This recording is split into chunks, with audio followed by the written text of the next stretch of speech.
CKCO News at Noon continues. Well, welcome back. As we told you earlier, two big forces in the fashion industry are conducting a national search for a full-figured models. One of them is finalist Amy Gaudun of Kitchener, and Amy is with us today. Congratulations, first of all, Amy. Thank you very much. How did this happen? I mean, you went through, of course, just to give you a background, Wilhelmina Models is the agency, Mode Magazine is the magazine that is doing the search. How did this happen? Well, my sister Natalie had approached me about entering my picture in. She said plus size modeling is really coming out and it's an important industry, and she thought I had a chance. And at first I was a little scared, a little skeptical, and with a little persistence she convinced me to enter their contest, and I made her swear not to tell anyone. We sent in a couple of pictures, and right before my exam I found out I was one of the 15 finalists for my age group. And then I had to send 5 more pictures in, and they called me back, and I'm one of the 10 finalists, so they'll be flying me to New York for the final competition. So when do you go to New York? February 1st to 4th. So the interesting thing about this is you normally don't hear a lot about full-figured fashions. You know, so you're a size, what, 12, 13? Yes. So in this contest was from size 10 to 16. Mm-hmm. Now, what were some of the criteria that they looked at? Your activity, because I mean, you're a big sports fan. You're involved in sports too, so you're a girl that is involved in a lot of strong athletic activities. Actually, it wasn't one of the requirements. When they called to do my profile, they're asking me my hobbies. I told them all the sports I played, and so I'm actually kind of different from most of the girls that they entered. I was quite different, but I think it's also a good image to go with it, just showing strong women can be beautiful and too. Getting dirty out there in the field like that. So this is rugby sport. You love rugby. I love rugby. I play for varsity at Laurier University. Okay. So right now at Wilfrid Laurier, you are actually taking psychology and Spanish? Yes, I am. And you speak any Espanol?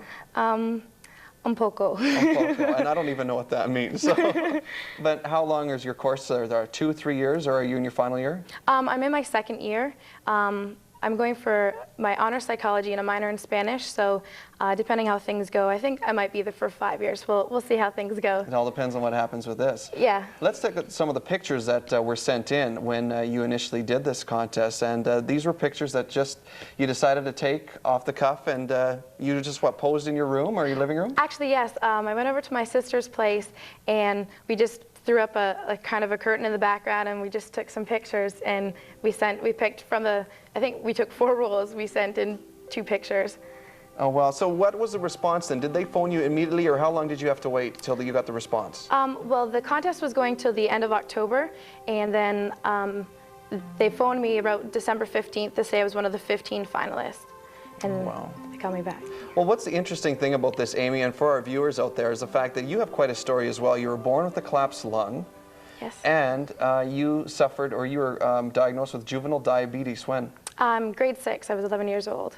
Now, what's that like for you now? You are constantly taking pills. You're a full-fledged diabetic now. Yes, actually, being type 1 diabetic, I don't take any pills for it. I take 4 injections a day, and with the more injections, you can control your diabetes better. So, and also with my sports, that really helps you with your blood sugar, keeping active. It's a really good part. What has that done for your self-esteem? I mean, being a diabetic, I mean, there's obviously a lot of things that can happen to you mentally, physically, and now for this happening to you, a full-figured model now, this has got to be a huge boost. I mean, but you've been described as feminine and strong.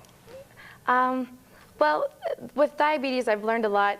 It's just another way of learning how to cope with things.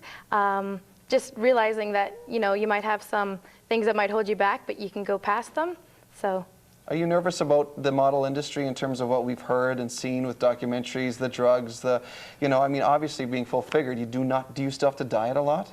Well, that's the positive part. They're not going to tell me to gain 30 pounds, and they're not going to tell me to lose 30 pounds. They just want people who are at their size, that are comfortable, and they just want to show how natural women are.